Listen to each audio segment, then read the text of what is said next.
Kat Matlala has just made a deal in courts today.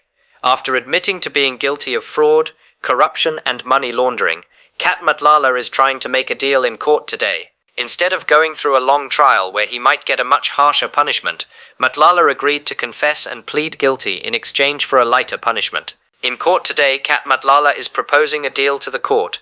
He wants a 15-year prison sentence, but with 7 years suspended. What suspended means is that he won't actually serve those 7 years in prison, as long as he behaves himself and follows the rules. Subtracting those 7 years means Kat Matlala would only spend 8 years physically behind bars. In exchange for this lighter sentence, Kat Matlala has to become a state witness. This means he must cooperate with the police and testify in court against the other people involved in the crime, his co-accused. The Pretoria Specialized Commercial Crimes Court heard this proposed deal, but the judge didn't agree to it immediately. He needs some time to think about it, look at the facts, and decide if an 8 years prison term is a fair punishment for his crimes. Do you think 8 years behind bars is fair punishment for his crime? Do you think he can behave himself just to get out of prison before time? Leave 15 years in the comment section if you agree he serve his complete 15 years behind bars. Don't forget to subscribe and turn on the notification bell for more updates from us. Let's hear what Kat Matlala has to say. Kat Matlala, roll the clip. Platform to make suggestions to the parties of how it should read, and then the parties can agree to it. As good, please. Mr. Matlala, you may stand up. For the reasons stated already on record, I'm postponing your matter now till next week, 1 July 2026, back to this court. I will request the parties to please be time conscious, as you were all this morning. I intend to start already with this matter at 8:30, as I also have other matters on the roll that day.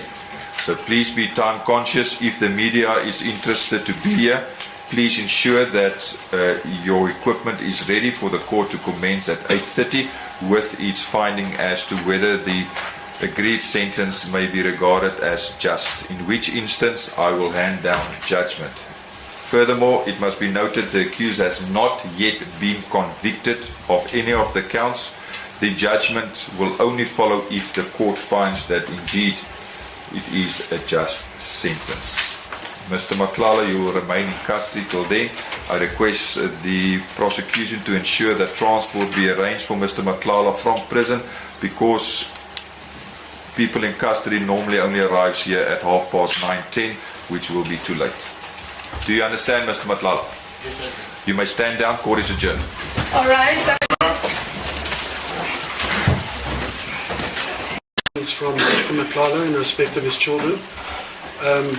Mr. Makubela is best placed to address the court in respect thereof.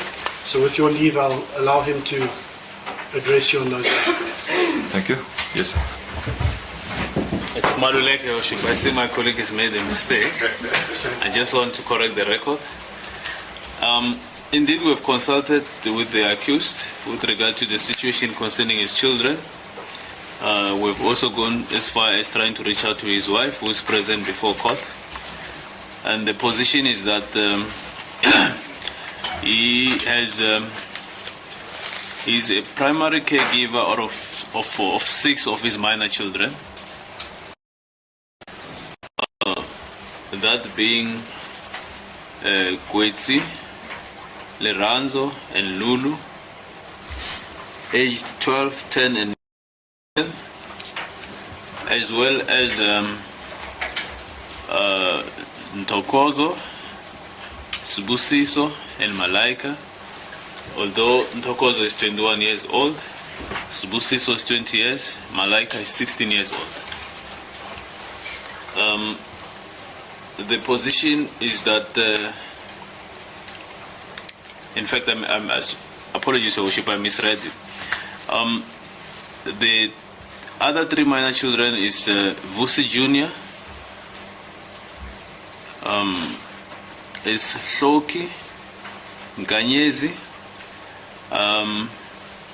and Subusiso. They all reside in his house in Mistri. He is 100% responsible for all their living expenses, their support, That will include also the issues of school fees and all medical related issues to do with these minor children. If you look at the definition of what is a primary caregiver, it excludes if it's a mere breadwinner or person responsible for the finances or looking after the children financially. It is more focused on whether this person is the one that takes care daily of the children's emotional needs, feed them, get them ready for school, ensure that they attend school, etc. That is a primary caregiver. Does your client fall under such? Ever since he's been incarcerated, it no longer falls under that, but prior to his arrest, that was his responsibility. Those aspects I've mentioned now. Yes.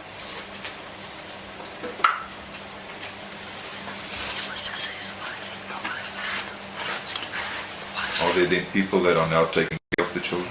Your Worship, may I approach my colleagues? Seems like they're trying to get my attention.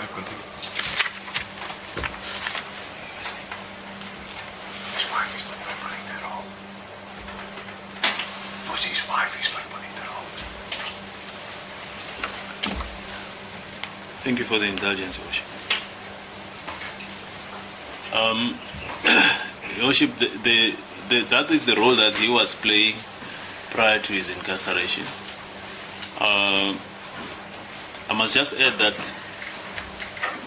of the 6, 3 are based in a different house wherein his current wife resides. And she currently is the one who's fulfilling that position in the interim. Escort, please.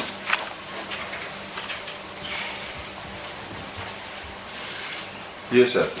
How does this change everything?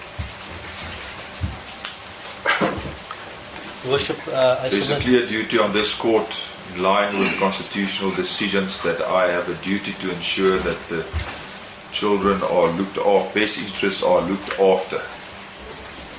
And now it comes to light that the accused is a primary caregiver, and it is still unclear as to who is taking over that role, whether it will still be looked after.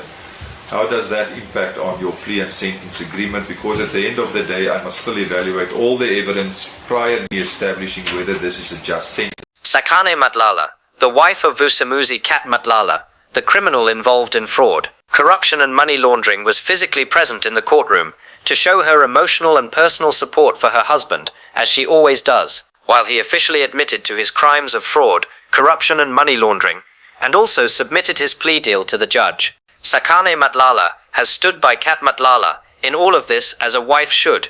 Could she also be involved in fraud, corruption and money laundering like her husband? Or was she the one encouraging him in his illegal activities? Let's watch as her presence encouraged him.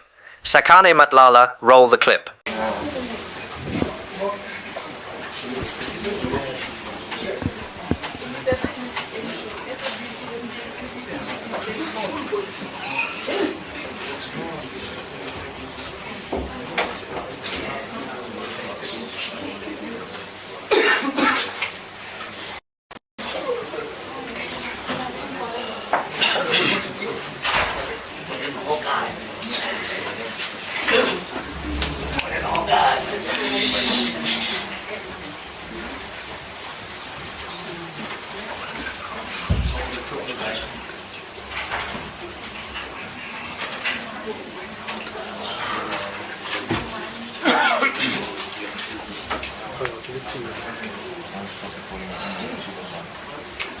All right, you got.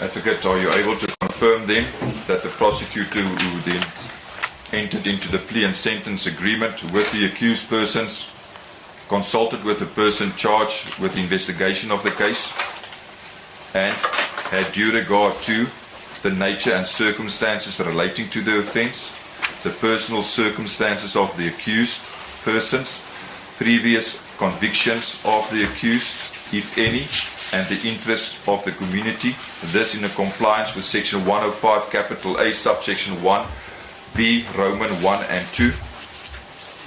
Your Worship, I do confirm that we have in our possession an affidavit by Senior Criminal Investigator in the Investigating Directorate Against Corruption, Mr. Sunil Belochan. Your Worship, he has deposed to an affidavit. May I have leave to hand it in? You may read it into record. As the court pleases. Your Worship, my learned friends have been provided with a copy of this document as well. I, Sunil Belochan, do hereby make oath and state the following. 1. I am employed by the National Prosecuting Authority of South Africa as a senior criminal investigator in the Investigating Directorate Against Corruption. I am the lead investigating officer in Silverton CAS 285/03/2026. 2. The facts deposed to herein are derived both from the affidavits obtained, documentation at my disposal, and from my personal knowledge, both true and correct. 3. The investigating director, as head of IDAC, authorized an investigation into this matter. 4. The accused in this matter are 4.1 Vusimusi Matlala, accused number 2. 4.2 Medicare 24 Tshwane District Pty Ltd, accused number 2, represented by accused number 1. And 4.3 Luxo Africa Brand Investments Pty Ltd, accused number 3, represented by accused number 1. 5. Accused number 1 appeared in the Pretoria Magistrates Court on the 26th of March 2026. 6. Accused number 1 was requisitioned from custody as he was in the custody in an unrelated matter. 7. Accused number 1 did not apply for bail in this matter. 8. Accused number 1 was thereafter served to appear on behalf of accused number 2 and accused 3 in terms of Section 332 of the Criminal Procedure Act. 9. During the first appearance of accused number 1, the accused indicated that he would like to enter a plea and sentence discussions with the state. 10. The authorized prosecutors, Deputy Director Advocate S. Manilal, Senior State Advocate R. Creel, had discussed the plea and sentence agreement with me on the 22nd of June 2026. 11. I understand that the accused will plead guilty as set out below. The charges, count 1, fraud. The charges are reflected in Annexure D, were perused by me wherein the SAPs awarded the accused number 1 and 2, a tender in the amount of 228 million. 12.2, the SAPs paid Medicare Tshwane District, accused number 2, the amount of 50,310,590 rands per 68 cents in 199 payments to the actual prejudice of SAPs. 12.3, the contract was obtained by way of fraudulent misrepresentations. 12.4, the accused therefore plead guilty to count 1 as contained in the charge sheet and admit that they have no valid defense to same. 12.5, counts 2 to 4, the corruption charges. 12.6, after SAPs paid Medicare 24 Tshwane District, accused 2, the amount of 50,310,590.68 in 199 payments, accused number 1 as the sole director and owner of Medicare 24 Tshwane District, accused 2, and director and majority shareholder of Luxo Africa Brand Investments, accused 3, paid multiple SAPS members from the proceeds of the fraudulent tender award. 12.7. These payments to public officers being SAPS members were unlawful and intentional and constituted gratifications for their facilitation. 12.8. The accused paid 1 Rachel Macheng, a member of the SAPS, who was stationed in the division Forensic Science Services. Macheng was one of the end users of the services that were rendered by accused number 1 and 2 in terms of the contract awarded to accused 1 and 2. 12.9. Macheng's role and responsibilities within SAPS was abused in that she referred multiple members from SAPS for medical screening to accused 2 that resulted in purchase orders being issued in relation to the services that accused 2 was contracted to provide and thereby enabled accused 2 to invoice the SAPs whilst receiving undue gratifications from accused 1. 12.10. The funds were made to Macheng in a clandestine manner in order to prevent detection of the said payments as follows. 12.11. Electronic funds transfers were made from the First National Bank account number 6282441161 of accused 2 to the First National Bank account number 630209562223 of Luxo Africa Brand Investments, accused 3, of which accused number 1 held directorships in both accused 2 and 3. 12.2. From the First National Bank account of accused 3, account number 6247888190, funds were transferred to an account held by Ozweni Meat Hyper Pty Ltd, which was nominated by Rachel Macheng. 12.13. The funds were thereafter transferred from the First National Bank account of Ozweni Meat Hyper to the personal account of Modigi Christina Kekana. 12.14. Subsequently, the funds were in the personal account of Christina Kekana, account number 93655066146, was withdrawn and made available to Macheng. 12.15. A total amount of 300,000 was paid in tranches in amounts of 100,000 in 3 equal payments to Macheng. These payments were made in or about 13 January 2025, 4 February 2025, and 17 March 2025. Counts 12.16, counts 5 to 7, and the money laundering charges. The accused, being accused number 1, 2, and 3, contravened section 4 of POCA. 12.18, in that the movement of funds emanating from the contract induced by fraud, as set out above, through various accounts as set out in paragraph 48 above, resulted in the disguise or concealment of the nature, source, origin, movement, location, or disposition of the said funds. 12.19. The funds amounting to 50,310,590.68 received by accused 2 from the SAPS as payments pursuant to the unlawfully awarded contract constitute proceeds of unlawful activities. 13. I understand that the accused will plead guilty to all counts as attached to the agreement. 14. I confirm that I have been consulted with due regard to, amongst others, the AA, nature of the circumstances relating to the offence, B, personal circumstances of the accused, C, previous convictions of the accused, if any, and D, interests of the community.